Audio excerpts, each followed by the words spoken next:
کہ ہم پوری توجہ ان چیزوں کی طرف کرتے ہیں جن کا پروپیگنڈا ہو چکا ہے، اور جو ہماری اصل ہے اس اصل سے اپنا تعلق دن بدن کمزور ہوتا جا رہا ہے۔ ہماری اصل، پورے دین کی اصل اور اساس تعظیم اور ادب پر رکھی گئی ہے۔ الدین کلہ ادب، دین پورا کے پورا ادب کا نام ہے۔ اللہ کے پیارے حبیب غیب دا نبی صلی اللہ علیہ وسلم فرماتے ہیں، من لم یرحم صغیرنا ولم یعقر کبیرنا فلیس منا، کہ جو چھوٹا بڑے کی تعظیم نہ کرے اور جو بڑا چھوٹے پہ شفقت نہ کرے وہ ہماری سوسائٹی کا ممبر نہیں ہے۔ اللہ کے حبیب صلی اللہ علیہ وسلم نے ان لوگوں کو جماعت سے نکال کر کے باہر پھینک دیا جو چھوٹوں پہ شفقت نہیں کرتے اور جو بڑے چھوٹوں پہ شفقت نہیں کرتے اور جو چھوٹے بڑوں کی تعظیم نہیں کرتے۔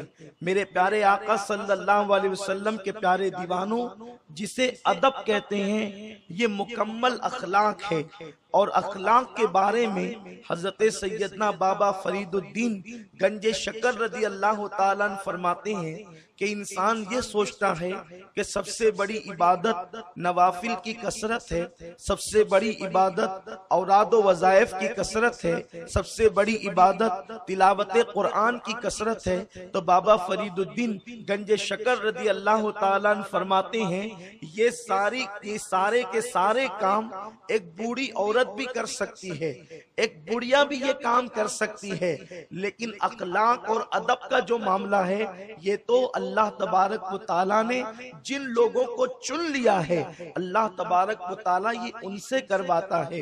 یعنی انسان کی زندگی میں اگر ادب اور اخلاق نہیں ہے تو وہ انسان کچھ بھی ہو جائے انسان کہلانے کا حقدار نہیں ہے۔ میرے پیارے آقا صلی اللہ علیہ وسلم کے پیارے دیوانوں، یہاں تک کہ بزرگوں نے فرمایا اگر کوئی تمہارے پاس علم حاصل کرنے کے لیے آئے اور اس کے پاس ادب اور اخلاق کا زیور نہیں تو اس کو علم نہ سکھانا۔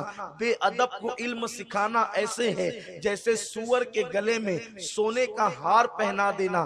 اگر سور سونے کا ہار پہن کر معزز اور محترم نہیں ہوتا تو اسی طریقے سے بے ادب علم کی ڈگریاں حاصل کر کے معزز اور محترم نہیں ہو سکتا۔ میرے پیارے آقا صلی اللہ تعالی علیہ وسلم کے پیارے دیوانوں، اسی لیے اللہ کے حبیب صلی اللہ علیہ وسلم نے علم کا تعلق اخلاق سے جوڑا۔ اللہ کے حبیب علیہ الصلوۃ والتسلیم فرماتے ہیں بعثت معلما ولأتمم مکارم الاخلاق، کہ میں اس لیے مبعوث کیا گیا ہوں، زمین پر میرے آنے کی وجہ یہ ہے کہ میں معلم بنا کر بھیجا گیا ہوں۔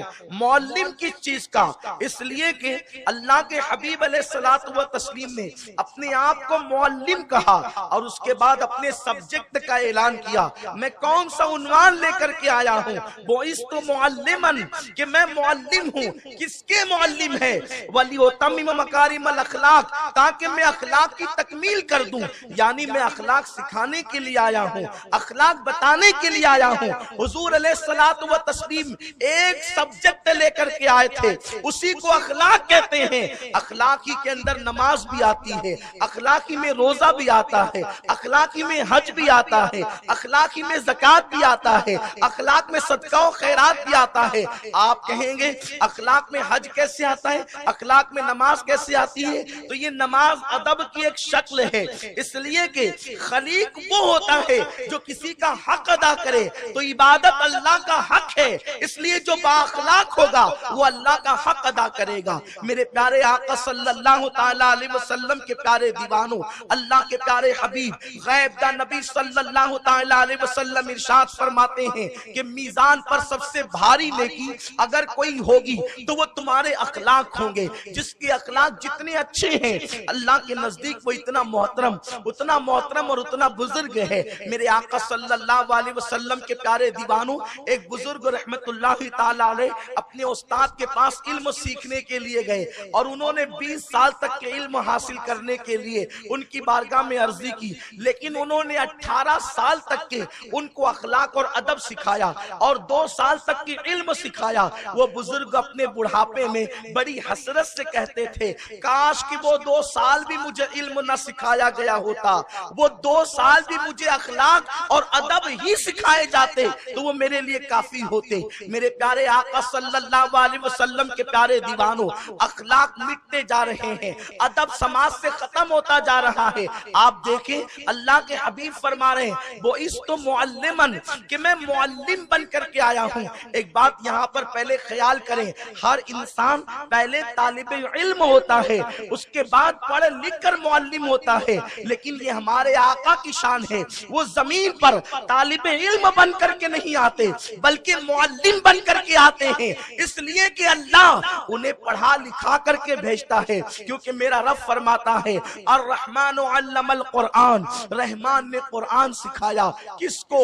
انسانیت کی جان حضرت محمد صلی اللہ علیہ وسلم کو، میرے پیارے آقا علیہ الصلوۃ والتسلیم کے پیارے دیوانوں۔ اسی لیے آپ دیکھیں حضور سید عالم نے اخلاق کی کیسے تعلیم دی، ماں کی گود سے ہی آپ نے اخلاق کی تعلیم عطا فرمائی۔ بڑا مشہور و معروف واقعہ حضرت جناب حلیمہ سعدیہ فرماتی ہیں کہ جس وقت میں نے محمد کو پہلی مرتبہ اپنی گود میں لیا اس وقت میرا بیٹا عبداللہ میرے شوہر حارث کی گود میں موجود تھا، میں نے محمد کو دودھ پلایا تو دائیں طرف سے محمد نے میرا دودھ پیا، لیکن جب بائیں طرف کا دودھ میں نے محمد عربی صلی اللہ علیہ وسلم کو پیش کیا تو انہوں نے منہ ہٹا لیا اور منہ ہٹا کر کے میرے شوہر کی گود میں جو عبداللہ میرا حقیقی بیٹا موجود تھا اس کی طرف اشارہ کیا، گویا کہ بتا رہے ہوں امی میں تو دودھ پی چکا ہوں، میرے بھائی کو بھی دودھ پلا دو، اس سسکنے والے کے سسکیاں بھی دور کر دو،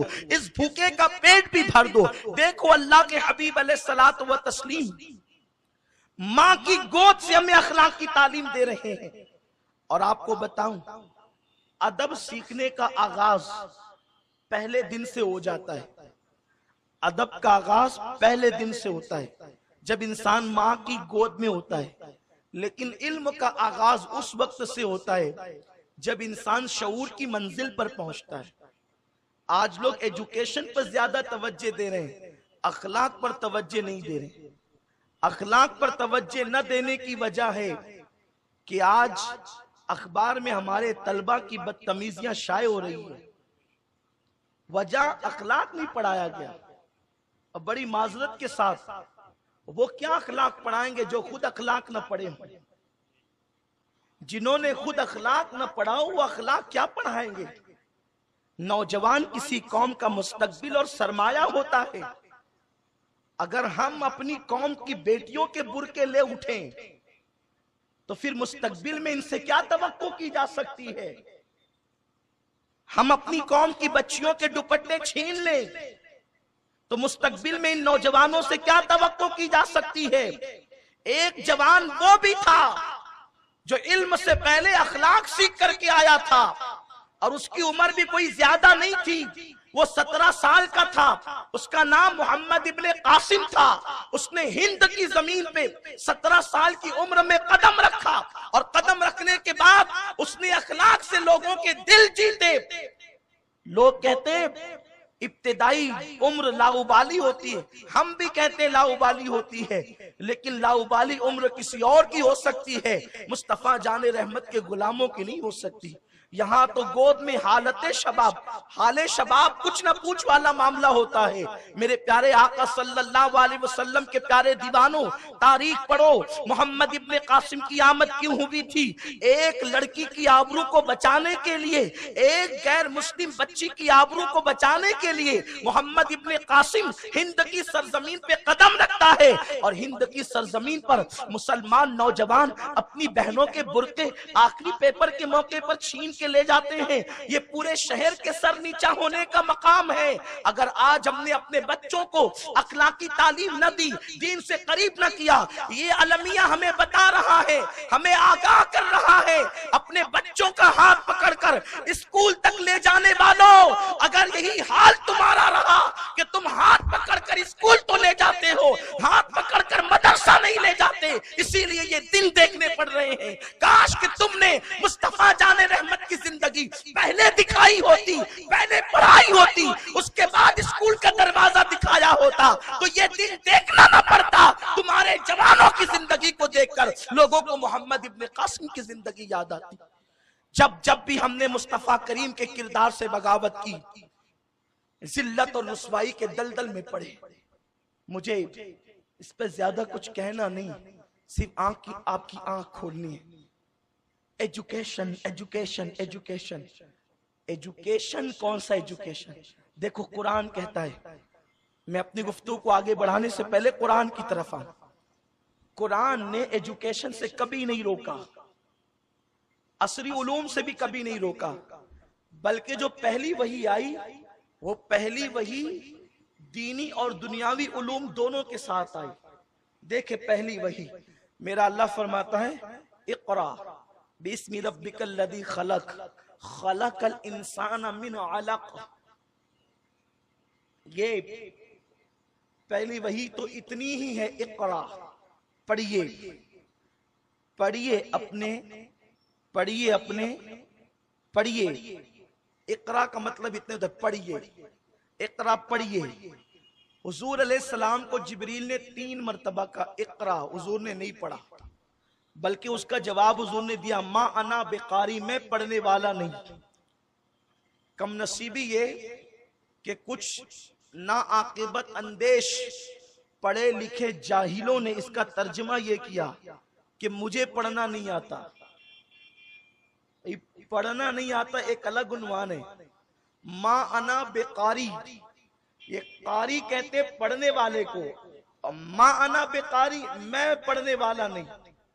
حضور علیہ السلام نے یہ نہیں کہا کہ مجھے نہیں آتا، مجھے نہیں آتا یہ نہیں فرمایا، کیونکہ کسی چیز کے لیے کہنا کہ نہیں آتا، جیسے ایک مثال بتاؤں، ہمارے منبر پر اکثر آپ دیکھتے ہیں کہ مجھ سے پہلے خطاب اگر صوفے ملت موجود ہوتے ہیں تو ان کا ہوتا ہے، لیکن چونکہ آج بارش نے پورا شیڈول برباد کیا تو اس لیے آج حضرت کا خطاب نہیں ہوا۔ مجھے افسوس ہے، میں چاہتا تھا کہ ہو لیکن نہیں ہوا۔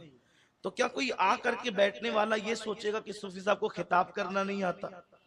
ان سے کہا کہ آپ خطاب کریں، انہوں نے کہا میں نہیں کرتا۔ کیوں نہیں کرتا؟ وقت نہیں ہے، وقت نہیں ہے اس لیے نہیں کرتا۔ تو کوئی یہ کہے گا کہ ان کو خطاب کرنا نہیں آتا، ارے ابھی نہیں کرتا، پھر کسی دن تیور دیکھ لینا، ہے نا؟ خطاب کرنا نہ آنا ایک الگ عنوان ہے، اور خطاب کرنا آتا ہے لیکن کسی حکمت کے تحت نہیں کرتا اس محفل میں۔ تو جبریل کہتے ہیں اقرا پڑھیے، میرے آقا کہتے ہیں ما انا بقاری، میں نہیں پڑھتا، اور ادھر نادان کہتے ہیں کہ مجھے پڑھنا نہیں آتا۔ ارے نادان، نبی تو پڑھ لکھ کر آتا ہے، اور بات تو اس نبی کی تو کر رہا ہے جس کے بارے میں قرآن کہتا ہے وَعَلَّمَكَ مَا لَمْ تَكُنْ تَعْلَمْ وَكَانَ فَضْلُ اللَّهِ عَلَيْكَ عَظِيمًا۔ نبی اتنا پڑھ کر کے آتا ہے کہ نبی کو پتا ہوتا ہے کہ کس کی گود میں جا کر کیا کرنا، کس کی گود میں جا کر کیا نہیں کرنا، اس لیے کہ عام بچے جب کسی کی گود میں جاتے ہیں، چاہے صوفی صاحب کی گود میں جائیں، چاہے سید صاحب کی، چاہے حافظ صاحب کی، پیشاب آ گئی تو پیشاب کریں گے، پاخانہ آ گیا تو پاخانہ کریں گے، لیکن نبی کی شان یہ ہوتی ہے اسے پتا ہوتا ہے کہ کس کی گود میں جا کے کرنا کیا ہے، کس کی گود میں جا کر رہنا کیسے ہے۔ اگر تمہیں نہیں پتا تو صرف اشارہ دے کر گزرنا چاہتا ہوں۔ دیکھو دیکھو حضرت موسیٰ علیہ السلام جب پیدا ہوئے تو جناب موسیٰ علیہ السلام جب آسیہ کی گود میں گئے تو آسیہ کو تماچا نہیں مارا، فرعون کی گود میں گئے تو داڑھی پکڑ کے تماچا مارا۔ جب کلیم اللہ کی یہ شان ہے تو حبیب اللہ کی شان کیا ہو؟